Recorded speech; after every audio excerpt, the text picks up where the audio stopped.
സുഹൃത്തുക്കളെ, ജീവിതം ഒട്ടും എളുപ്പമല്ല അല്ലേ? പക്ഷേ ഇന്ന് ചെയ്യുന്ന കഠിനാധ്വാനം, ആരും കാണാത്ത പോരാട്ടം, ആരും കേൾക്കാത്ത വേദന ഒന്നും തന്നെ വെറുതെയാകില്ല. എല്ലാം ഒരു ദിവസം ലോകം കാണും. ജീവിതം പലതവണ എന്നെ അടിച്ചു വീഴ്ത്തിയിട്ടുണ്ട്. ആദ്യത്തെ ആക്സിഡന്റിൽ എൻ്റെ ഇടതുകാൽ നഷ്ടപ്പെട്ടു. അന്ന് എനിക്ക് തോന്നി എല്ലാം അവസാനിച്ചു എന്ന്. പക്ഷേ ഞാൻ അന്നൊരു തീരുമാനമെടുത്തു. ഇവിടെ നിന്നാണ് എൻ്റെ പുതിയ തുടക്കം. അങ്ങനെയാണ് ഞാൻ കേരളത്തിലെ ഫസ്റ്റ് ബ്ലേഡ് റണ്ണറായി മാറിയത്.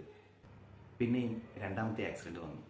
കൈയും കാലും പൊട്ടി ആശുപത്രി കിടക്കയിൽ കിടന്നപ്പോൾ പലരും എന്നോട് ചോദിച്ചു, ഇനിയും മുന്നോട്ട് പോകാൻ കഴിയുമോ?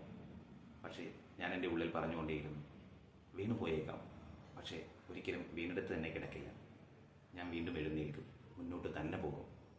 ഇന്ന് പിന്നോട്ട് നോക്കുമ്പോൾ ഞാൻ മനസ്സിലാക്കുന്നു, ആ വേദനകളും ആ പോരാട്ടങ്ങളും തന്നെയാണ് ഇന്നത്തെ എന്നെ വാർത്തെടുത്തത്. അതുകൊണ്ട് സുഹൃത്തുക്കളെ, നിങ്ങൾക്കും ജീവിതത്തിൽ തടസ്സങ്ങൾ വന്നേക്കാം, ജീവിതം അവസാനിച്ചു എന്ന് തന്നെ തോന്നിയേക്കാം. പക്ഷേ ഒരു കാര്യം ഓർമ്മിക്കുക, തടസ്സങ്ങൾ ഒന്നിൻ്റെയും അവസാനമല്ല, അത് ഒരു പടിവാതിലാണ്. അതുകൊണ്ട് നിങ്ങൾ മുന്നോട്ട് തന്നെ പോവുക. ഒരു ദിവസം ഏതെങ്കിലും ഒരാൾ നിങ്ങളെ നോക്കി പറയും, നീയാണ് എൻ്റെ പ്രചോദനമെന്ന്. ഓർക്കുക, നിങ്ങളുടെ കഥ ഇന്നല്ല നാളെയാണ് ലോകം വായിക്കാൻ വേണ്ടി പോകുന്നത്.